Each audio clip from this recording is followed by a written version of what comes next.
Yeah, hello. Hello everyone. Am I visible to you, and at the same time am I audible to you? Please put it in the chat box. Give your response. Audible, sir. If it is so, I'll just begin. There was a bit of I could hear. If there is, I'll just begin my class now. Well, in the last class of ours, we had discussed something about the poet. Of the poem, the name is already written over there, and we are on page number 92, as we had begun. Stephen Spender, and then we talked about his qualities. He is a socialist, at the same time pacifist, the meaning of both terms I had tried to explain to you.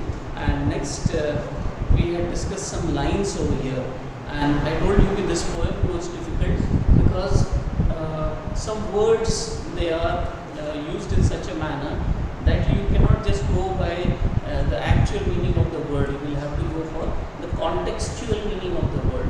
Sometimes it is possible that you may not understand the meaning of a particular line, so you will have to just read one or two more lines, then you will be able to reflect and get the meaning of the earlier lines. Well, the background is, it's a classroom. It's a classroom in a slum, and that imagery is there now in your mind, and it is already known to you how the schools in the municipality or in the slums can be. What may be their conditions, the condition of the walls, the condition of the desks, the condition of drinking places, lavatory, all these things you can just imagine. Even the ground, whether it is a green ground for children to play, other facilities for sports and literary activities, even for CCA activities, what kind of scope is available all there.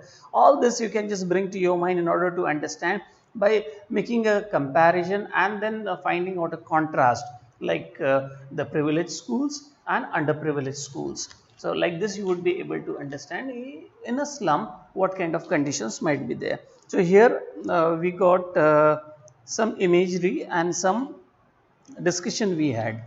I would like to know from you the meaning of this term rootless weeds. I explained to you, and this becomes very, very crucial for you in order to understand the whole poem, because the poet throws only light on certain issues, and the rest of the things are to be understood by us. So I just want meaning for this one, this phrase rootless weeds. What does it refer to in the poem? I am waiting for your response.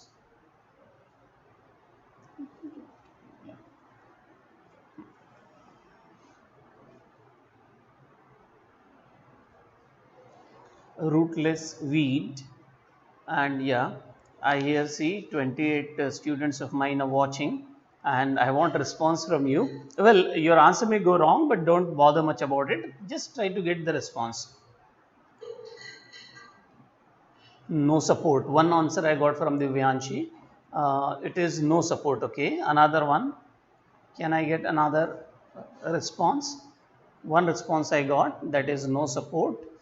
Maybe for the rootless weeds. But what do they stand for? That is what actually I want to know from you. Yeah, Aman has given hair of the girl is scattered like a rootless weed. Correct, Aman. Nandini says only present. Anybody else, if has understood its meaning? Fine. So message is retracted from somewhere. One more answer I got. Like weeds are unwanted plants, very good, and grow anywhere. These children are treated like they are unwanted by the society. Well, second part of your answer, Hitesh, we'll just drop, and the remaining part we can just say, like the grass is sometimes like unwanted and it grows anywhere and it is never taken care of. So in that fashion, if we try to understand the meaning, the hair of the girl is grown just like the grass grows anywhere, and it is just like you can say the grass which is probably unwanted or which is not trimmed. Unlike the garden, you see all the gardens there in Rawatbhata, in our colony, they are all, the grass is very nicely trimmed and made so decorative and beautiful. Just like that, just opposite to that is the idea of the hair of that particular girl who has got her hair grown so long and totally taken uncare of, maybe never oiled, maybe never shampooed, maybe never trimmed, and therefore they are rootless weeds. And I had given you the imagery as if you just root out one bunch of a turf of grass, and what you would notice, you take it upside down, the imagery that comes of the roots of the grass, same may be the condition of the hair of this girl. Well, good. Some response I got. Maybe sometimes your understanding may deviate from here to there. Doesn't matter. But we are getting it revised anyways by that means. Next word is there, pallor. And by that, what do you understand? I explained to you. Maybe some more addition I would do today for the meaning of the word pallor. If you can just put it here, pallor. Pallor. It is different from parlor, but you can say in a way it is related. But what is pallor? Yeah, face. Yes, Aman has given the answer. Aman, Hitesh. Pale face is one answer I got from Hitesh. Then Jitendra says no. And then Chak Surana only present. And Divyanshi Jain says face. Divyansh Chaudhary says face. Yes, yes. Of course, I told you yesterday face, but I should have added one more adjective to it and must have said it is colorless or a pale face. So here I got this answer from Hitesh Kumar. Very nice, Hitesh. You got the meaning. Now you understand the spirit of the poem. The spirit of the poem says there are things there in the classroom which are not so inviting, which are not so attractive. And again, I am just getting all those answers from Vivek. Vivek, very good. I got this answer from you. Face, Varsha, Anjali, Chahak, Pragya, Madhvi, pale face and pale face. So you take its meaning for pale face. Fine. I am going out for the next important phrase in the poem, which may sometimes give you a bit of difficulty, and that is paper seeming boy. Paper seeming boy. Post your answers. I am waiting. And I am happy and getting encouraged by your responses. Let the class go like this. I am so happy with this. You would also get encouraged that you are getting some answers. Viewership is increasing. It is 38. We have got 133 students in the class registered. So, can I repeat my question? It is paper seeming boy. What do you understand by this phrase? Yeah, as thin as paper. Ketan Verma, very good, Ketan. Anjali says the boy looks very thin like a paper. Anjali, correct. And yeah, Pragya says means that the boy is as thin as the paper due to poverty. Another good quality is added to it. Good. Thin like paper. Divya, Roshni, the boy is too thin. Vivek, as thin as paper. Aman, as thin as paper. Divyanshi Jain, so thin. Skinny boy, looking as thin as paper. This is Divyansh Chaudhary. And well, all of you again, Janvi Thakur is saying, "Ki boy is thin like paper." Quite good. All of you are correct, because that is what we try to understand. Now you understand, because see, the classroom is very dim. The classroom is quite ugly. The classroom is so unattractive. The classroom may not be, as an ideal classroom should be. And therefore, the people who are going to such place or going to such school may be facing some kind of financial difficulty. They might be, the victim of undernourished, personality of theirs, and that is why here the expression comes: a paper seeming boy seems like a paper. That boy seems like a paper, appears to me like a paper. That's what correct. Madhvi Munde is giving the answer, and the answers that I have got so far, all of you are correct. Quite good. One more question to you. Stunted, unlucky air. H-E-I-R. Pronunciation is air, not higher. What does it mean? Stunted, unlucky air.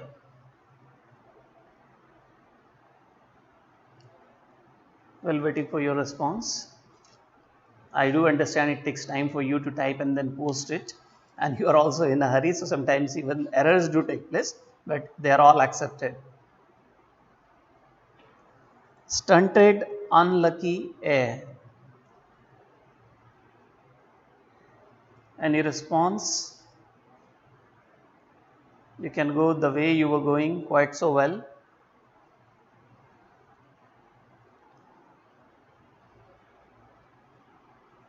I'm still waiting. And I feel this is one very important phrase which is used, and because the next one that follows is also related to it. So, yeah, I got one answer. He is the son of father who is uh, inhibiting a genetic disease, that is imbibing a genetic disease. That's what Aman says. Pragya says his growth is stopped or stunted due to malnutrition. Pragya, good. And Suryansh Verma says the unlucky heir refers to the little boy from the slum who has inherited a disfigured, gnarled, and diseased body. Very good. Janvi, poor diet and no property. That can also be the meaning we can take. Varsha says he has inherited only poverty and disease of twisted bones from his father. Well, you people are giving me very appropriate answers, and good that you inherited disability. Vivek Pachuri says very few words but very appropriate at the same time. Adil says he is poor, but poor and at the same time undernourished, malnourished, and therefore his body is deformed, and that he has got handed down from his father. He has inherited this form and figure from his father. Prevented growth due to some inherited disease. Ishita Bhatnagar. Right, Ishita?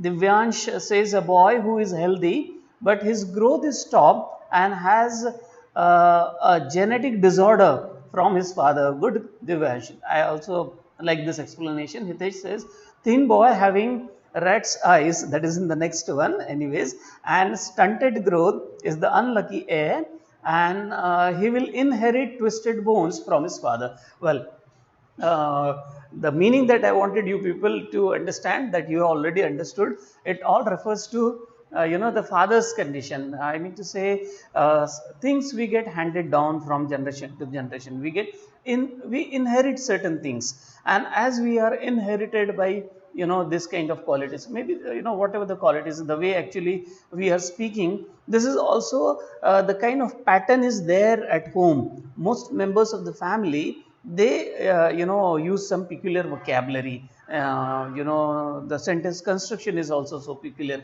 and that becomes ultimately the part of our personality. When it comes to the genes, this is something, the good genes that the parents have, they pass it down to the next generation. Now here, the meaning what we can understand is, of course child is having now disordered or deformed body structure, and this is not just a deformed structure of his own. In his family, maybe everyone is just like that. This is one of the reasons for malnutrition, because they did not get enough food to eat for generations together, and that is why they have got this kind of stunted growth. Stunted is stopped, hindered. There is not enough of nourishment has taken place, and how it would take place. For example, if a poor fellow goes to the doctor and the doctor says, see, you have to include certain things in your diet, you have to make your diet little rich, you have to include fruits in it. Suppose you just go now to the market to buy fruits. The best quality apples which are available in Rawatbhata, they are 260 rupee per kg. And there are others also, maybe for 200 rupee or maybe 180 rupee. But for someone whose earning is hardly 200 rupee a day, do you think that such a fellow would be able to afford, these fruits or even dry fruits? Impossible. And those people who are blessed with this kind of opportunity, like in their home, their parents, they always provide, dry fruits, and even milk and other products for making their health go stronger. For such fellows, it is an opportunity. How do we understand? By reading this line, we come to know in the slum there are children who have their stunted growth because they are malnourished, because they do not get enough to eat. Now the problem for the rich society has turned out to be they have to lose their weight.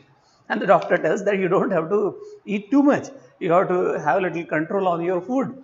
This is the other part of the society, but there is a society which is existing and the huge number is there, you know. I mean, lakhs and crores do we get these people. You see the laborers over there, you see you know, the maid servants coming our home, all these people, they face this problem. They do not get enough or, you know, quality food to eat, and this can be the reason why the poet says ki it is stunted unlucky heir, father's gnarl disease. And you already given me the explanation, I am not going to ask you this question because the meaning has already come. Either father or the parents must have got those defective genes in them, and those defective genes must have got, you know, passed on to the next generation. So for generations together, these children are facing this problem. So you can imagine how their attention towards study might be. We all are online at this moment. We all are trying to, you know, learn online, but there are lakhs of students that the government has to think of, that they do not get this opportunity. They cannot afford to have a laptop or a PC or a mobile phone, or even this one, what we can say, you know, internet facility available. There are villages wherein still electricity is still to reach. So in such case, do you think that it is possible to have this kind of you know, online classes during the time of pandemic COVID-19 taking place? I don't feel it is a great reality, but we are opportune. They are not, and here we get a kind of you know, understanding of the society. Those people who live in slum, these people have to face this kind of difficulty. So there such kind of child is brought to you know, the English medium school, do you think that everything will go all right with that child? No, because he does not have that environment at home. Probably he would not even like to study, because for him his parents are facing different problems, and maybe his presence is required there in the field, or he must, you know, join some work, laborers work, instead he must join. All that can be the requirement, and so that child probably would not be able to pay much attention. Well, this we should not understand as कि they are not capable of study. This is totally different than what I am trying to explain to you. Their capacity may be there, and many of them have proved. In Rajasthan, the state government results were declared, and the students have, you know, scored out of marks, just sometimes 4 marks less, but almost 99% marks and all. And some of them, they belong to such poor families, and you know, on social media their videos were going. So we are not here to say that they do not have, you know, the capacity or the intellect or their brain doesn't work, but it is something about the conditions actually do they face, the difficulties that do they face. Fine, now up to this you have already understood. I am proceeding now with some more lines here. The stunted, unlucky heir of twisted bones, reciting a father, that is repeating, you know, or talking about the father's ill health and handing down to himself. Reciting a father's gnarled disease, his lesson from his desk. Now here the poet has not given us a very big line, only few words. Now let us try to, his lesson from his desk. This is for us to understand, is such child who has got stunted growth, who is not getting enough food to eat, and such child is there in the classroom.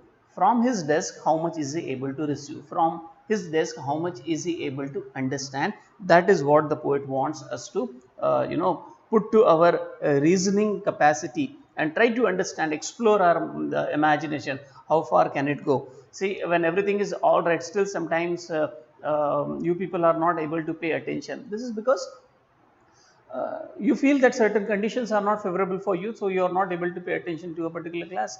But for someone who has got constant you know, tension, or that prevailing thought is there for such a child, what is he going to get when he, you know, gets back home, whether he is going to get enough food also to eat.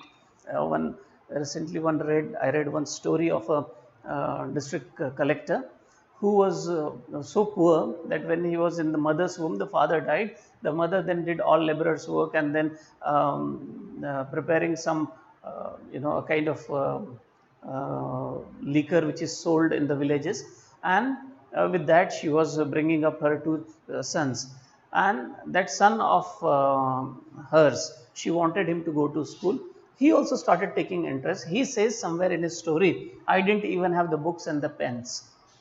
And when he had just passed his 8th standard, he had to go to a school some 150 kilometers away from his village, and there he got admission, and it was CBSE school.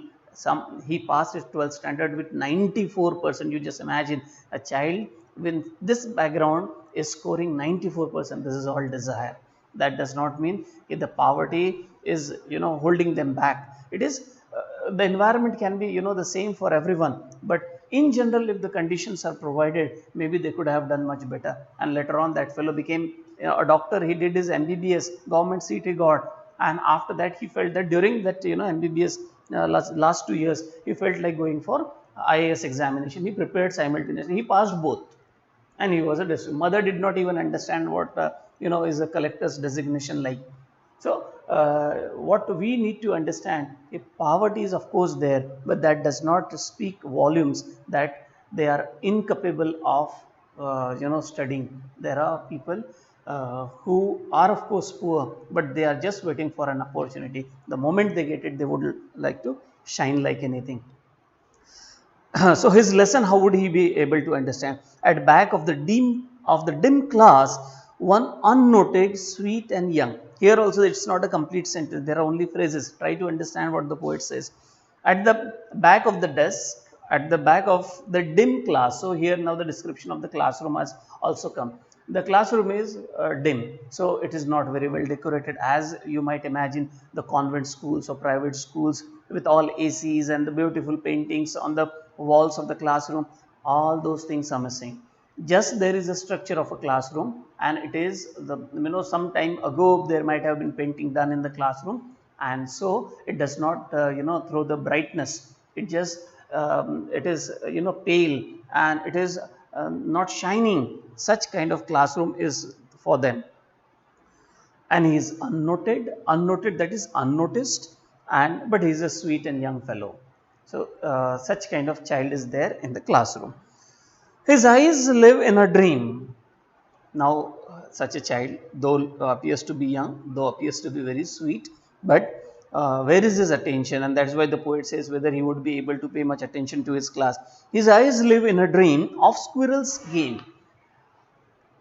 If you have a small sibling, brother or sister at home, and must be in primary, so you might see most of the time his eyes or her eyes shine for sometimes the food of his or her choice made, maybe sometimes for the TV serials, especially the Cartoon Network. There is shine there, and the attention, even if you are forcing that fellow to do some work, writing work or reading work, and if the TV is on and he hears even the advertisement of a Cartoon Network, his mind would immediately fly into that direction. This is what the attention of a child get caught by certain ideas. This child has a dream. His eyes live in a dream of squirrel's game in tree room other than this. So this classroom is a room, and other than this there is also a room, that is a tree room, that is on the tree there is a room for a squirrel, and all his attention is there only towards that tree and the squirrel. What is it doing, where is it, whether it is going or coming out, all that his mind is engaged in, instead of the activity taking place in the classroom. While we have understood this, at the same time we should have one doubt. Well, there is nothing like mention of the teacher in the classroom, and the teacher is teaching there in the classroom, and still why should we derive the meaning from the lines that the child would not pay attention to the class or the teaching, instead his attention is elsewhere? Why should we do so? If I am to ask you this question, I think I may get one answer. Can I expect an answer from you? I repeat my question. Though there is no mention of the teacher and the child is there in the classroom, he is looking at the tree and the squirrel. So even if there is no teacher there in the classroom, how do we say that the child would not be paying attention to the teaching in the classroom? Can you just put an answer? Let me wait for your answer. It takes, of course, a bit of time because you're framing. how do you imagine or how do you understand if the child might still not be paying attention?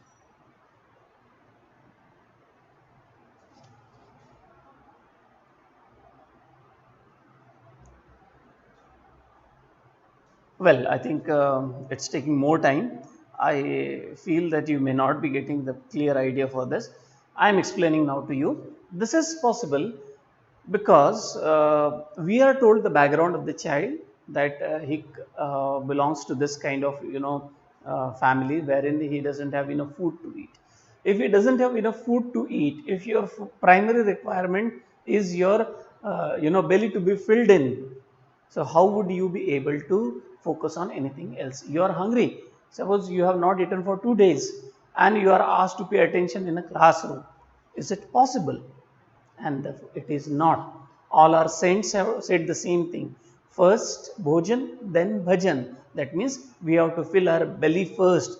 If this requirement is filled in, then we can focus on another. Well, I have got an answer from Pragya, and she says he is not paying attention due to dull and monotonous atmosphere of the classroom.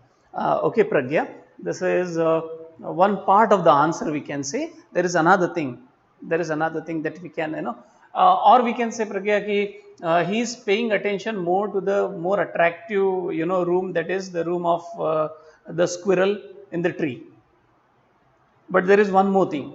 There is one more thing that you can just try to get an answer.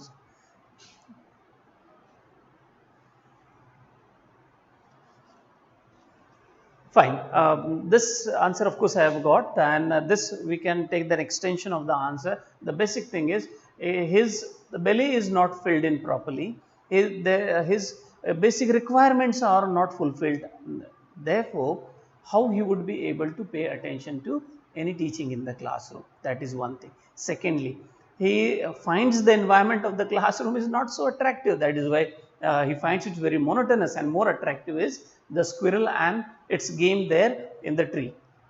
Okay? And so the child is not able to pay attention, and so we can imagine whatever may be taught there in the classroom, his heart lies elsewhere.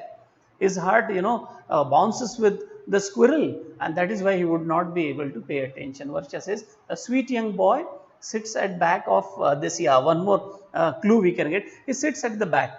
Generally what happens, it is presumed in general, those people who take the last benches, they take those last benches because they feel themselves very comfortable, because they don't have to face the teacher directly.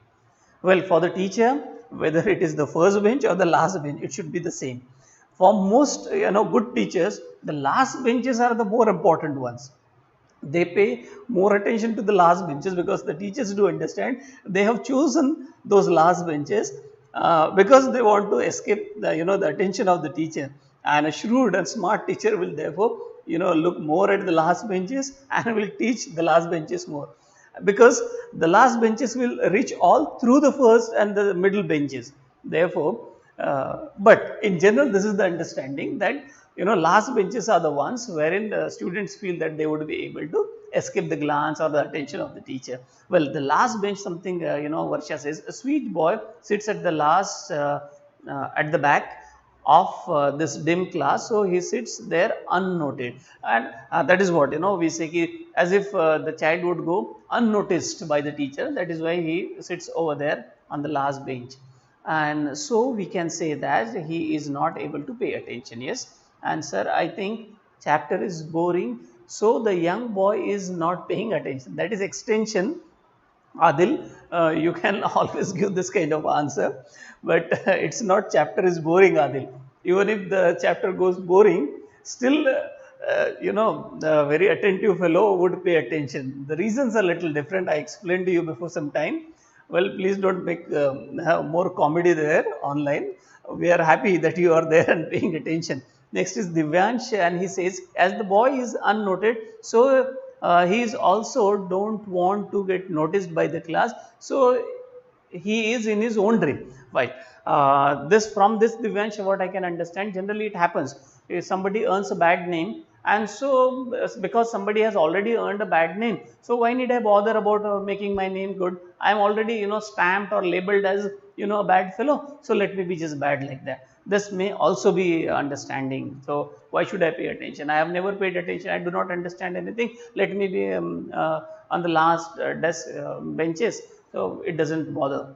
It doesn't bother me, or it is immaterial for me. That can also be the attitude. Well, this kind of answers we can discuss in the classroom, but when it comes for writing, we will have to be more specific.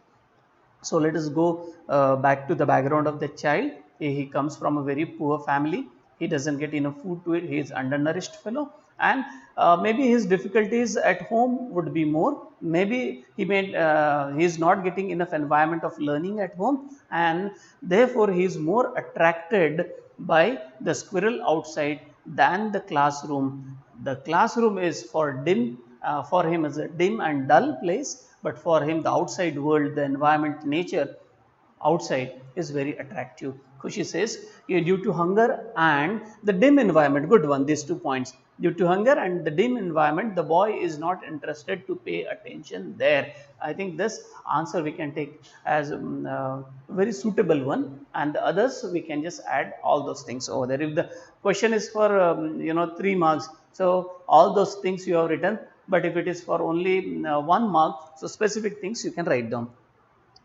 Good. Sweet and young, and his eyes live in a dream. See, something that goes on in your mind for a long time. So you're lost in the thought, and that is why you can say your eyes are there in the dream. Like whenever we are teaching in the classroom, when we look at the child, we immediately get an impression how well the child is listening to us, and that is why most of the time I have always told you, do not just only look at the teacher. At the same time, don't you just simply say I am listening, ears would not do. You also look at the teacher with your eyes wide open, trying to understand what is going on there in the mind of the teacher. If that can be done, that is the best attention I would say any student can have.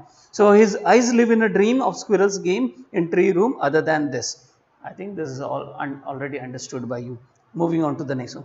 On sour cream walls. Now here a bit of description we are getting on the idea that why the classroom is dim. So maybe for a long ago there must have been some painting done which is of cream color. The walls are of cream color. Now they have become faded. The color has become dull now, and therefore it is sour cream walls, donations. Now only one next word that may sometimes become difficult for you to understand, donations. So this donation we can understand, like a poor child gets donation of books, used books of someone, maybe the last year. Like this, there are some donations there in the classroom. So what are those donations? For some school, or maybe for somebody, some paintings or some map or some other equipment. They might not be of use for somebody or for some institution for some time. So they give it to someone for whom it may be useful. Like this is a kind of donation we can say. So Shakespeare's head, cloudless at dawn, civilized dome, riding all cities, belled flowers, troilus valley. You can understand these may be the pictures, these may be the posters there, which may be the donations of other people. And because the school might not have afforded these things, so people might have donated these things to the school, and they are now pasted there on the walls of the classroom. The classroom which is already dull, the classroom which is not very much lighted, the classroom which has got sour cream color painted on it. uh, to that classroom these donations are there, and they are donations because the school cannot buy its own fresh one. So what are those things there? Shakespeare's head, maybe one poster of Shakespeare. Cloudless at dawn, that means there may be some picture, it appears that a lot of pollution is there. And civilized dome riding all cities, there may be one picture wherein the picture of cities tall, such buildings are there. And bellied flowers, troilus valley, and there may be some picture wherein natural scene is presented, maybe valleys, maybe the many flowers are there. So all these things are just like donations there for the club. These are present over there in the classroom. Open-handed map awarding, this may also be one of the donations. Open-handed map, one map may be there on paper, and it may be stuck there on the walls of the classroom. So open-handed is as if the whole map is welcoming, but for whom? It is for those coming just down here. Open-handed map awarding the world its world. Showing this map of the world to the world. But now you see, and yet for these children, these windows, not this map, their world.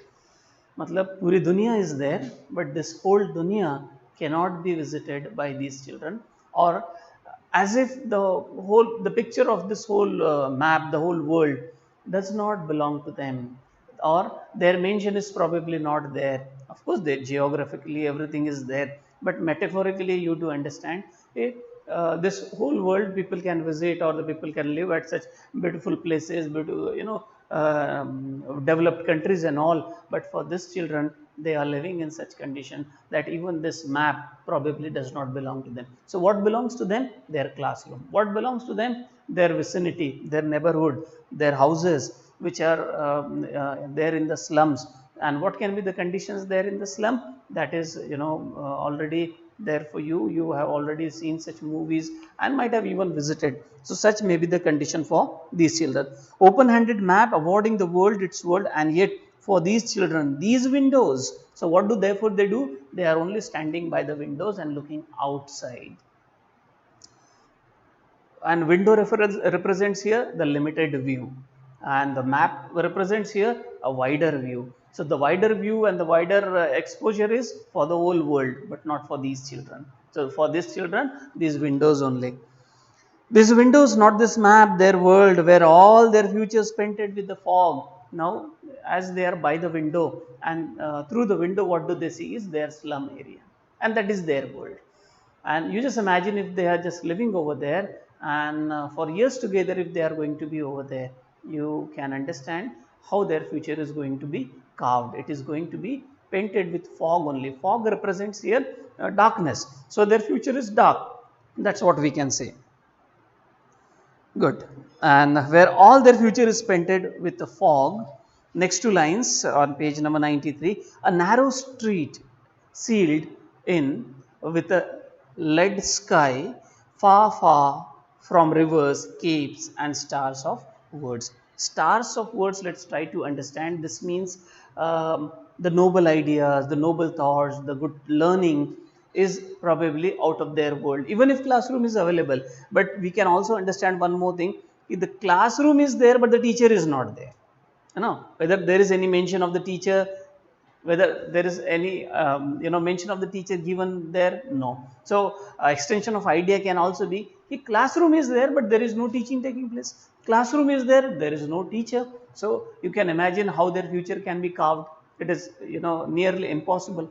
And so the poet says, if their future is painted with the fog, and what they see is through the window the streets which are leading to their homes, and it is that is all, the streets are sealed in with a lead sky. Now this lead sky phrase, let's try to understand.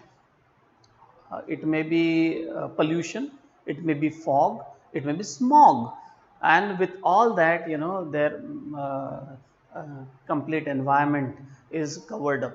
Therefore, for them, the hope is something like you say by the name of Shakespeare, you just imagine, or by the tall buildings, as if they would sometime get a chance to have their own flats in such cities. So it is a kind of rarity, because for them, the moment they are out of their classroom, where actually their future should have been made, nothing actually takes place for them, and their future remains dark only. Far, far from rivers, caves, and this map shows the whole world, but these people, these children are totally far away from the rivers, capes, and stars of words. So nothing good or nothing cozy, nothing beautiful do they see. It is only hopelessness, you can say disappointment or despondency, do they say, all around them. Well, thank you for today. I hope I have covered the major and most important area of the poem. The rest of the things we will see in the next class. For today, this much. But let me appreciate you all. You were so very active and keep up the spirit. Thank you so much.